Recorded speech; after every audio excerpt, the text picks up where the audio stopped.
her mother couldn't believe her. She is the child I am for. I am a volunteer child advocate. I am you. Florida residents call toll-free 866-341-1425.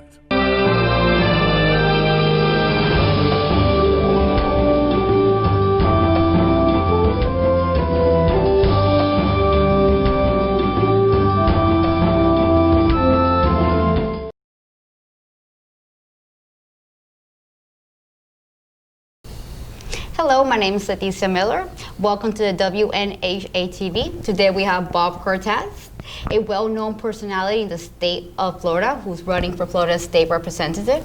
How are you doing today, Bob? I'm doing very well, Leticia. Thanks for having me here today. You're welcome. Tell us a little bit about yourself for those who don't know you, Bob. Sure. I'm a businessman who's been involved here in Central Florida.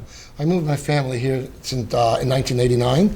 We moved here via South Carolina, but we also came from Puerto Rico. Okay. My wife, we've been married now 36 years, have 4 children, 5 grandchildren, and it's just living and loving life.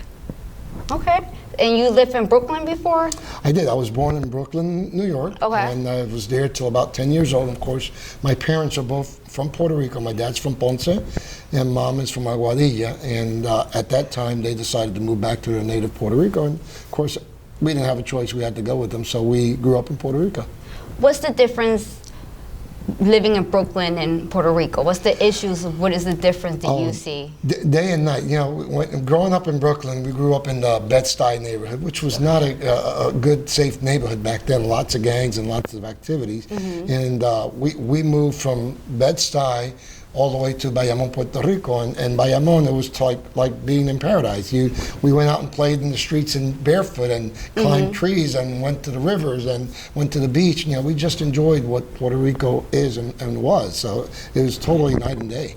Okay. So you're running for office. What made you run for office? Well, the bug came in. I had been a businessman since 1989 here in Central Florida. I made my mark. In the mid-2000s, I got involved in the homeowners association. You have all these homeowners associations that we all love to hate. The homeowners association president is one of those thankless jobs that somebody needs to do. So I got involved in that, and from there I ended up running for city commission in the city of Longwood in 2009. Did get elected my first time. I got reelected in 12. And then I became the first Hispanic mayor in Seminole County in 2014, became the mayor of Longwood. 14, I ran for the State House, which is the House District 30, which encompasses Altamont Springs, Maitland, Castleberry, and the Orange and North Orange and South Seminole County. And I was reelected in 16, and then in 18, we lost that election for re-elections. We are coming back, obviously, to run for the same seat that we lost, and many will ask, well, why? Why would you want to do that if you lost? It was a tough election cycle, and each election cycle brings something different. We're focused in this one. We have many things that we did right. We will continue doing and come back this year. What are you going to do different this year that it's going to make you win? Well, first of all, we're going to focus on our campaign and our campaign only. There were some distractions in the last election cycle that I wouldn't say cost us the election, but they contributed. And then, of course, you had a different cycle. You had the region was being driven by the top of the ticket, which back then was the governor's race, Gillum, and then you had Stephanie Murphy, which is our congresswoman, and then you had Senator Nelson, which was, of course, the senator that Rick Scott won. Those are no longer in the top that are driving the election. It's a totally different election cycle, your presidential race. And one of the other things that happened that hurt us a lot was we have a large, about 20% Hispanics in this district. Well, Hispanics don't come out to vote in midterms, unfortunately. They stayed home. They do come out in presidential years, and we hope that they will come out, and we will message to them for them to come out. And the importance of Hispanics coming out to vote and vote for candidates that will either understand or be at par with the culture and their knowledge and their language and everything else that stands for, and that could actually stand for issues that are important to Latinos. So those are the things we're going to do in this election cycle. Okay. So are you a Donald Trump supporter?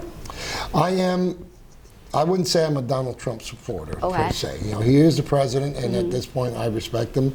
As far as going to who would be I was supporting in the general election, at that I am obviously a Republican. I don't follow or like the Biden's platform, so that would be there. But I can tell you, I am going from what I can bring to election. And this is one of the things I like to always talk about. Regardless of who you're going to vote in the presidential, whether you like Trump or you hate him, or you like Biden and hate him, or you don't like either one of them, Okay. the importance of you to coming out to vote is extremely important. Come out to vote even if you don't love or hate the candidates that are there, because if you don't come out to vote, you hurt everybody else that's down on the ballot, especially Latinos that are running for office, of all office. You're talking county commission, you're talking local city races and everything else. So yeah, the perception of it being driven by the top of the ticket should not interfere. I hear constantly from Latinos, oh, I don't like Trump, so I'm not going to go vote. Well, if you don't vote, you hurt down ballot candidates, and it's important that you do come out to vote. Why do you think Latinos are not coming out to vote? What's the reason behind it? Well, you got to remember that in 2017, after Maria, there was a big Latino movement, especially from Puerto Rico, that moved here that they registered, but it was not in their top priorities to vote. Either they didn't understand the ideologies of the party. Remember, coming from Puerto Rico, era Popular PNP, either for pro-statehood, pro-independence, or pro-status quo. Here, it's not like that. So they didn't understand how to vote. And most of them actually registered MPA, no party affiliation. The other thing that we saw is that the issues that happened in Puerto Rico and in other places, political-wise, you know, kind of got the people into the notions like, I'm done with politics. I really don't want to, you know, because in Puerto Rico you had the governor that resigned. It was not important to them. So that was one of the things that we believe that we need to change in this election cycle. Talking about politics, do you believe social media has a greater power of politics now? Absolutely. Social media is now being driven because of COVID, where a lot of people are not going out, are turning into Facebook media, Twitter, and even others platforms that are coming up. TikTok is the one now favorite for the younger ones. You know, all this is driven where now the folks don't turn on the morning news anymore. They turn on Facebook and read the news from Facebook. That is very true. Do you think coronavirus is going to have anything with the election? Yes, you know, coronavirus is definitely going to have an impact on the election. You're seeing a lot of vote by mail. People are requesting more vote by mail because they don't want to go out to the polling places and be infected. We were hoping that by the summer now, you know, COVID was behind us, and obviously it's not. So it's going to drag into the election cycle. I think it's going to have an impact. Coronavirus is spiking, obviously. Do you think it's really increasing, or is it because people are getting tested more? I think it's both. I think it is increasing. You know, let's put it on the table. The numbers don't lie. The numbers people are being tested and they're testing positive. Whether these are people that were like in April and May that were the vulnerable, the 65 and over, that were landing in the hospital and unfortunately dying, we're not seeing that on the data. But the caution to the wind is that if you're infected, you need to one, self-quarantine. If you're younger, the younger group, you know, the under 40 group now that's being infected, then you can't expose your parents or your grandparents to that. It's important that you stay isolated until the time that you're no longer infected. Okay. I notice a lot of people are tearing down statues and damaging public and private properties. What is your views on that? Well, you know, obviously, there's a lot of people that did some great things in history that are deserving of the statues. You know, the statues that originally were being torn down, this was way before the movement happened. There were already things in the statue. I actually was in the legislature when we voted to remove the statue from Statuary Hall in Congress and replace it with the statue from Bethune-Cookman, because of her apportation and the fact that, you know, you're seeing Confederate monuments out there. Now, you know, it doesn't make sense to have all statues been destroyed. You know, you gotta see other people. You know, Lincoln was signed the, you know, the Emancipation. Why would you want to tear down his statue? You're erasing history, and these are things that others put in memory of, so we don't forget where we came from. Is there anything I missed, Bob, that you want to add? No, I think, again, I need to harp on the importance of two things. One, the vote. Two, the census. Right now, I think the numbers of the census, we're only at about 58% participation. The census is extremely important, especially for us Latinos. You know, we know that Puerto Ricans, we're about 1.2 million, but Hispanics, we're hovering close to 5 million out of the 22 million in Florida. The fact that we can have an additional 1 or 2 congressional seats that give us more power and clout in Congress, that would equate to more funding to our state to help Latinos in here is extremely important. So those who have not filled out their census, I urge them, it's simple, go to census.gov and fill it out. And then the other thing is obviously vote. You know, we have almost 5 million. The power of the vote is important. Vote for the person or persons that you most align to, regardless of party affiliation. We're not talking Democrats or Republicans here. We're talking about people who would be your representation in local government or state government. Come out and vote. This is a serious question. Are you ready for this one? I am. What is your belief on medical marijuana? Medical marijuana, I passed it. I was in the legislature when we passed medical marijuana. It was a constitutional amendment that passed. I believed in it. I voted for it, and we supported it moving forward. And we're, you know, obviously the governor is a proponent of it, where what we voted on, he wanted to make it even more clear and more accessible. So I support it. Okay, well that's good because I have back problems. Bring it on. If you didn't have to work, what would you do at your free time? Because a lot of us need your advice on what to do when we have so much free time going on. What will you do? Well, first of all, the free time, you spend it with your family. You know, there is no replacement for being with family. You know, one thing that God made is one day after another, but you never know when tomorrow is going to be your last day. So the time that you spend with family is irreplaceable, and you need to do that. And then everything else will come sooner or later. Okay. Well, that's good. Are you a family man? I am. I love my family, and I am who I am because of them. Okay, Bob, how can we contact you? Sure, you can contact me. You can go on our website. It's www.bobcortes.com. Okay. Or you can send me an email. It's bob@bobcortes.com. Very simple. Okay. You can reach me by cell phone. My number is 407-463-8257. If I don't answer, leave me a message and I'll get back to you. Are you okay giving your cell phone number? I am. This is, you know, in the world of politics, you have to be transparent. Everybody knows where I live. You know, because of our public records statutes, everybody knows how much I make and where I work and everything else. Why not? Okay.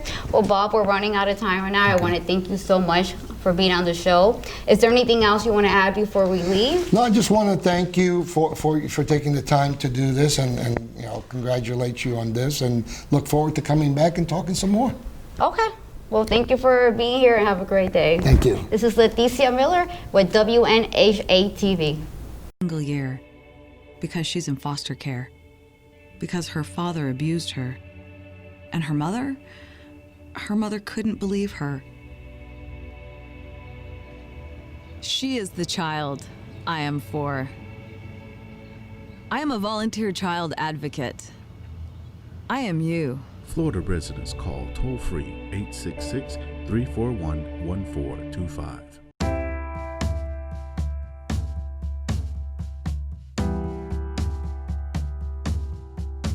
My name is Michaela Nix, and I am running to be your 9th Circuit Judicial Judge for Group 1. As I'm knocking on doors and talking to people during this pandemic, one of the questions that people ask is, what kind of cases does the circuit court hear? The circuit court hears mostly jury trials. This circuit court is also known as the Court of General Jurisdiction. So we're going to hear criminal and civil cases that are outside of the jurisdiction of the county. But we're also going to hear cases that are family related: juvenile dependency, mental health, guardianship, probate, and we're going to hear anything that has a value of over $15,000. You see, the circuit court level is very important, and that's why you should vote for Michaela Nix, because I'm fair, I'm honest, and I'm committed to justice for all. I hope to see you August 18th, 2020, voting for Michaela Nix, 9th Circuit, Group 1. Thank you for your time during this pandemic.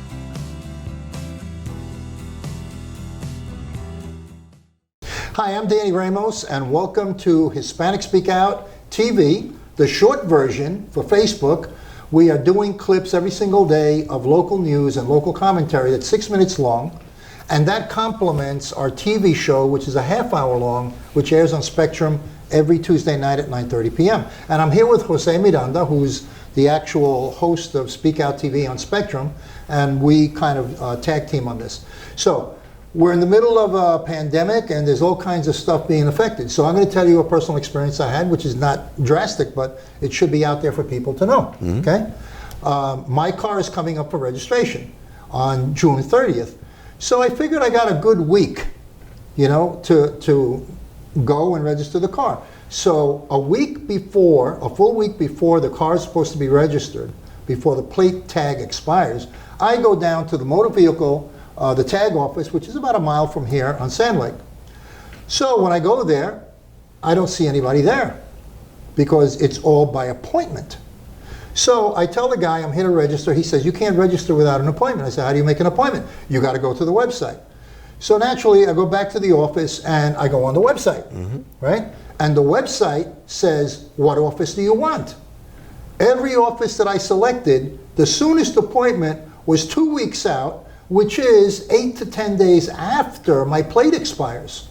And there's no other way you could do this. And I thought that I was actually being a good guy, going down there 1 week early, so I have a little buffer zone of time, and I can't register the car for at least 3 weeks. You got to get online. So yeah, I got to get online. I got to make an appointment. You got to go down with a mask, which is no problem. But you cannot just go down to the motor vehicle, the tag office, which I didn't know. And whatever office I went to, the soonest one was July 8th, and I went down there about 4 days ago. So it's about a 2 to 3 week wait period. So I'm going to have to drive around with an expired tag. However, I did make the appointment, which I have verification on the phone. So I don't know what the state position is on expired plates because they cannot handle the load. But I can tell you, there was nobody in that office. Right. I mean, I shouldn't say nobody, there's about 8 people in that, and nobody online. But your situation is, you want to know how many other people are experiencing the same thing. Well, my thing is, I didn't know. Right. Nobody, I didn't get, hey, your plate is expiring, you know, you got to go 2 weeks in advance. I didn't know I had to make an appointment. Right. Now, maybe they sent it to my old address. That's another thing. But if you have a license plate coming up, you're not going to make it by the end of the month. You need at least 3 weeks in advance to make an appointment at the tag plate in order to get your car registered. So if I were you and you got a plate coming up in the end of June, the end of July, the end of August, make that appointment now so that you are reserved, because otherwise they don't take you, and you're going to be driving around with expired plate. Let's talk about something else. Let's talk about the healthcare thing that you hear Biden, you know, chewing on it, and you know, what about healthcare? Because I know you love to complain about that. Here in Florida, and we were up to about almost 9,000 new cases in the last 3 Oh, you're talking days. about the virus. You're talking about the virus. That is unbelievable. 9,000 cases, new cases in one day. 9,000. The genie is out, and he's a bad genie. He's out of the box. And evidently, there's a gigantic conflict between the state wanting to open up all the businesses because they don't want to pay unemployment, because of all these economic issues. Well, the headlines are and saying, we're at risk. Right. Everybody's at risk. The headlines are saying that perhaps Mr. DeSantis is cooking the books. Okay. I don't doubt that. Not to get the numbers right, because if they told us the real number, we wouldn't be here speaking. We'd be in another state. I heard that the real numbers can be as high as 10 times what's being reported, because the numbers are based upon testing. Right. And obviously, I don't know, but they haven't tested 100% of the population. No. So if they're saying 9,000 or they're saying 100,000 people, they're saying how much, 200,000 now towards October? Yeah. It could be as high as 400,000 or 500,000 people.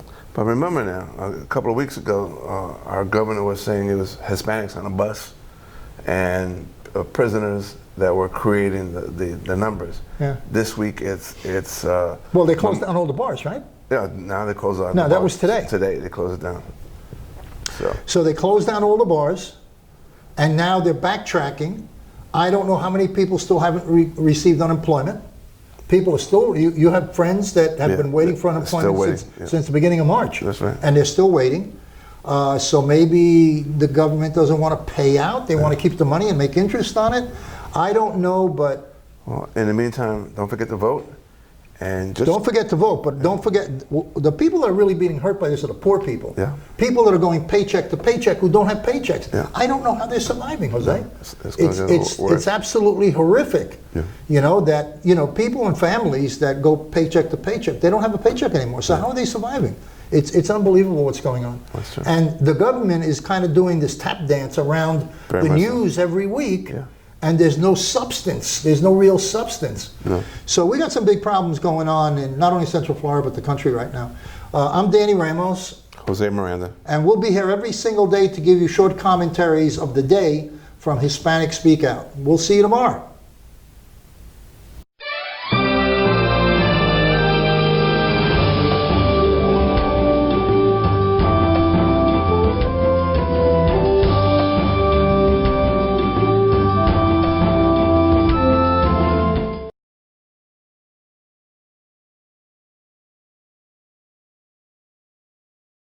Single year because she's in foster care, because her father abused her, and her mother couldn't believe her. She is the child I am for. I am a volunteer child advocate. I am you. Florida residents call toll-free 866-341-1425. Hi, I'm Danny Ramos, and welcome to today's news short and commentary by Hispanic Speak Out TV. We broadcast every week on Spectrum Cable, a half-hour show, and we decided to do YouTube every single day to bring you our comments about what's going on in the community. So today we're going to talk about this thing in Seattle. Jose, bring us a little bit up to date on that. During the protest, the people in Seattle took over a precinct and actually turned it into a hippie commune. And it's a 6 block radius, and it's a no police zone. They're supposed to take care of their own selves. But they've also crippled the businesses around the 6 block area. And in the past 10 days plus maybe, they've had 2 shootings, a couple of murders, a rape, some arson. And this is within the 6 blocks. This is within the And 6 these are the blocks. guys who want to take over Right. and take out the police department for safety reasons. Right. So they've had 2 murders in that 6 block area. Right. And they- in the last what, 2 weeks? within the last 2 weeks, if not less. And the police chief has the paperwork that the police responded. They tried to send vehicles in there to help the businesses, but they were stopped by the protesters themselves. So I know that on the video that you're seeing right now, all the businesses are boarded up and they're graffitied and vandalized in that district. Right. So what you have basically is worse than a third world country rule of a 3 block area of a major city in the United States by a bunch of thugs who are saying they're protesters, but they're carrying weapons, and people are getting killed, and people are getting raped, and people are getting abused and intimidated. Right. So where's the police? What's going on with the police? It's a political issue at this point. Apparently the mayor, and I'm assuming the governor is going along with it, have placated the situation and said, you want the precinct? So what's We'll the give you fear? What's the precinct. fear for the police going in? They're afraid there's going to be a gunfight? No, I think they're afraid they're going to have to battle their way in, battle their way out. They're going to have to call additional troops in order to actually get rid of them, take back the precinct, take back the neighborhood. And it's going to cause a protest. And I'm fairly sure the political side of it, they don't want to protest. They want to appease these folks. But Well, you there's know only what? so much you can appease. Politics is politics. Right. So what I think is going now the police chief, which you're going to see in a minute, she's making a commentary on it. You'll see at the end of the show, at the end of this broadcast. I think that they have been waiting to see how this thing turns out. Mm-hmm. Obviously, there was a high degree of failure in this thing because you got a bunch of people who don't know how to do anything taking over, businesses, and it's turned into what was politically probably predicted by a lot of people. Right. Chaos, murder, rape. Right. Now, the public support is going to be on the side of the police to go in and clean it up because citizens are being killed. The political side has to catch up with the policing side. That hasn't done it yet. Well, I And suspect that's a big problem. I suspect they're sitting down figuring out how to take the place back. You know, that they're sitting down because they don't want a gunfight because people are going to get killed. Right. You know, and that's going to be negative. So they don't want that, right? So I think that what they're doing is they're trying to figure out maybe shut down, don't let any food in and out, shut down the water, shut down the electricity. But there are people living there. Yeah, they turned it into a 1960s sit-in. Yeah. You know, complete with cooking, complete with Yeah, but it's even more than that. tents and all. Yeah, but it's They're more living than there. that. It's like what you would expect in a third world country, you know, where the army is running nuts. Right. You know, because in a 6-block area, you're getting rapes and murder, and this is happening in a major city in the U.S. Right. And you said something about, you know, the Blasio in New York has welcomed the sit-in in City Hall. Yeah, he has. He's done that. Again, the political solution they're not using, there's no brain trust working here, okay, because it doesn't work. Okay, the fact is people like some sort of law and order. It doesn't have to be, you know, like dictatorship, but there's got to be some common sense involved. It's not happening. Mm-hmm. Whether it's de Blasio, whether it's Seattle, whether it's Michigan, the giving Well, in and giving in is going to hurt at some They point. they were giving in totally. Mm-hmm. Now everybody's starting to pull back.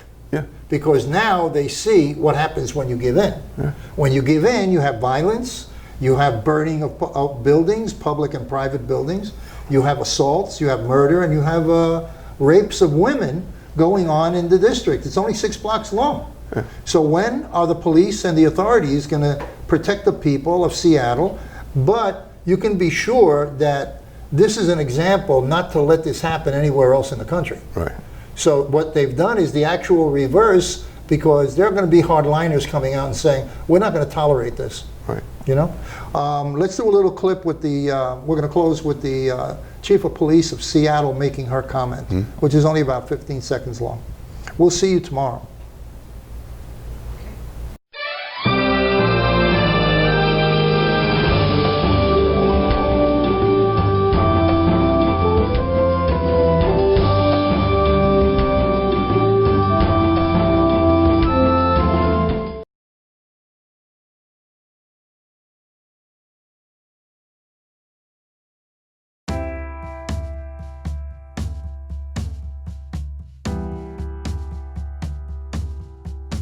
My name is Michaela Nix, and I am running to be your 9th Circuit Judicial Judge for Group 1.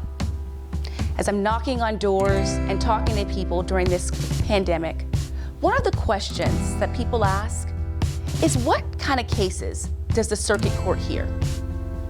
The Circuit Court hears mostly jury trials.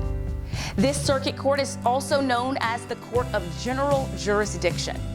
So we're going to hear criminal and civil cases that are outside of the jurisdiction of the county.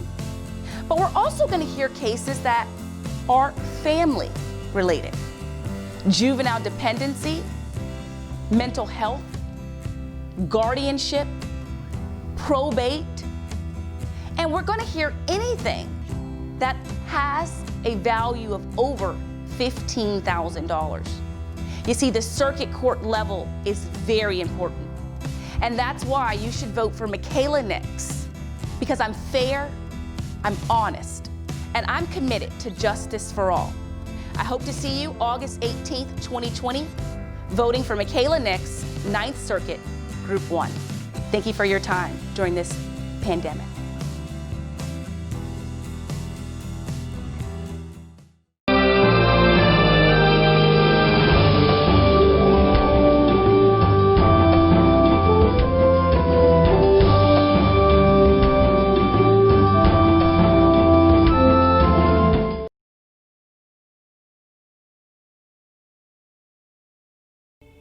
Because her father abused her. And her mother couldn't believe her. She is the child I am for. I am a volunteer child advocate. I am you. Florida residents call toll-free 866-341-1425.